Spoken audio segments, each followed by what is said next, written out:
അടുക്കളൊന്നും ഒതുക്കിയിട്ടില്ല, എല്ലാം അങ്ങനെ ഇട്ടേക്കാണ്. ആദ്യമായിട്ടാണ് ഒരു എന്താ പറയുക ഡേ ഇൻ മൈ ലൈഫ് ആ ഒരു വീഡിയോ ഒക്കെ എടുക്കുന്നത്. ബാക്ക്ഗ്രൗണ്ടിൽ സൗണ്ടുകൾ കേൾക്കും, കാര്യം കേട്ടോ. അപ്പോൾ ഇവിടെ ഞാൻ മോമോസ് ഉണ്ടാക്കുന്നത് ജസ്റ്റ് ഒരു പറഞ്ഞില്ല. ശ്രേയ അങ്ങനല്ല ഓവർ ഐഡിയ. മൈദ, ചിക്കൻ, പിന്നെ ഉള്ള ക്യാരറ്റ്, ഉള്ളി, ഉള്ള പച്ചക്കറി എല്ലാം നമുക്ക് മെയിനായിട്ട് ചിക്കൻ ആണ് ഉണ്ടാവും.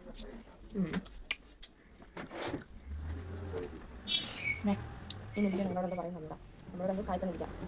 അപ്പോൾ അവിടെ നല്ല കിട്ടി ഫുഡ് പുറക്കിട്ട് വെച്ച് ശ്രേയ. അപ്പം ചിക്കൻ ഫ്രീസറിൽ എടുത്തിട്ടുണ്ട്. ചിക്കൻ നല്ല ഇതായിട്ടിരിക്കുകയാണ്.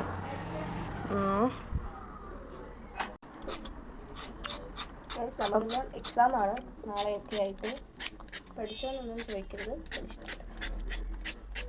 പക്ഷെ ഫുഡ് വിട്ടൊരു കളിയും സ്ട്രൈക്കില്ല. ഇന്നലെ നമ്മൾ പത്രത്തിൽ പോയിരുന്നു.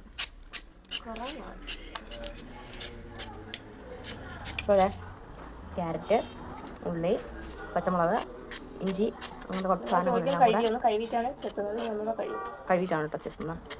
അതെല്ലാം അരിഞ്ഞ് നന്നായിട്ടൊന്ന് ഉപ്പൊക്കെ ഇട്ട് സോട്ട് ചെയ്ത് വഴറ്റി എടുത്തതിന് ശേഷം ചിക്കനിൽ മഞ്ഞൾപ്പൊടി, ഉപ്പ്, കുരുമുളക്, ചിക്കൻ മസാല, ഉലുവ, നോർമൽ ഗരം മസാല എല്ലാം ഇട്ട് നന്നായിട്ട് ഇളക്കി.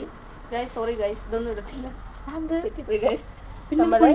നമ്മളിത് ആദ്യം മഞ്ഞപ്പൊടി നന്നായിട്ട് കഴുകി മഞ്ഞപ്പൊടിയും ഉപ്പിട്ട് വേവിക്കും ഗൈസ്. എന്നിട്ട് അതിനെ ചൂടുമറമ്പ് അരച്ചെടുക്കും, മിക്സി ഇട്ട് അടിച്ചെടുക്കും. അപ്പോൾ പൊടി പൊടിയായി എന്നിട്ട് അതിന് കുറച്ച് മുളകും കൂടി ഇട്ടിട്ട് ഈ വഴറ്റി വെച്ചിരിക്കുന്ന വെജിറ്റബിൾസ് ഇടും. സോറി ഗൈസ്, സ്റ്റീംഡ് മോമോസ് ആണല്ലേ, ഞാൻ ഫ്രൈഡ് മോമോസ് ആണ് ഉദ്ദേശിച്ചത്. സോസ് ഉണ്ട്, മയോണൈസ് നമുക്ക് നോക്കാം. മഴയ്ക്ക് മുട്ടയുണ്ടോ? ഇവിടെ ഈ വക സാധനങ്ങളൊന്നും വെളിയിൽ നിന്ന് മേടിച്ച് വെക്കാറില്ല, അപ്പോഴേ ഉണ്ടാക്കിയെടുക്കാറാണ് പതിവ്. ഈ രണ്ട് പച്ചക്കറി മാത്രമേ ഉള്ളൂ. പിന്നെ ഉണ്ട് കോളിഫ്ലവർ, അതിടാൻ പറ്റത്തില്ല ഗൈസ്. പിന്നെ നമുക്ക് വേണമെങ്കിൽ ഇടാൻ പറ്റുന്നത് ക്യാപ്സിക്കം വേണമെന്നില്ല, ഉള്ളിയും ക്യാരറ്റും മതി. അത് തന്നെയാണ് നമുക്ക് ഒത്തിരി എടുത്ത് വെക്കുന്നതിന്. എടുത്ത് വയ്ക്കാൻ വെയിറ്റ് ഉണ്ടോ? പിന്നെ ഗാർലിക് പേസ്റ്റ് വെച്ചിട്ടുണ്ട്. ഇവിടെ നമ്മൾ യൂസ് ചെയ്യുന്നത് ഉള്ളിക്ക് വില കുറവാണ്, കൂടുതലാണ്. ഡാമറിൻ്റെ ഗാർലിക് പേസ്റ്റാണ്. ഇത് എത്ര ആയെന്ന് വെച്ചാൽ 50 രൂപയായിട്ടുള്ളൂ. നമുക്ക് ഒരു വർഷം വരെ യൂസ് ചെയ്യാൻ പറ്റുന്ന സാധനമാണ്. പെട്ടെന്നൊന്നും അരച്ചെടുക്കാൻ പറ്റാത്തവർക്ക് വളരെ യൂസ്ഫുൾ ആയിരിക്കും. ഇതുപോലെ വെക്കുന്നത് ഒരു വർഷം പറ്റത്തില്ല, ഒരു മാസം ഇവിടെ നമ്മൾ അങ്ങനെ അധികം ഇതിൻ്റെ തണുപ്പൊക്കെ മാറി വരുന്നുണ്ട്. ഇത് രാവിലെ എടുത്ത് സത്യം പറഞ്ഞാൽ ഒരു ഡേ ഇൻ മൈ ലൈഫ് എടുക്കണമെന്ന് വിചാരിച്ചാണ് ഇട്ടുന്നത്. പോത്ത് പോലെ കിടന്ന് ഉറക്കം എണീച്ചപ്പോൾ തന്നെ മണി 10 ആയി. ഇപ്പോൾ മണി 11 കാര്യം. അപ്പോൾ ഇതെല്ലാം ഒന്ന് അരിഞ്ഞ് സെറ്റ് ചെയ്തതിന് ശേഷം കാണിച്ചു തരാം.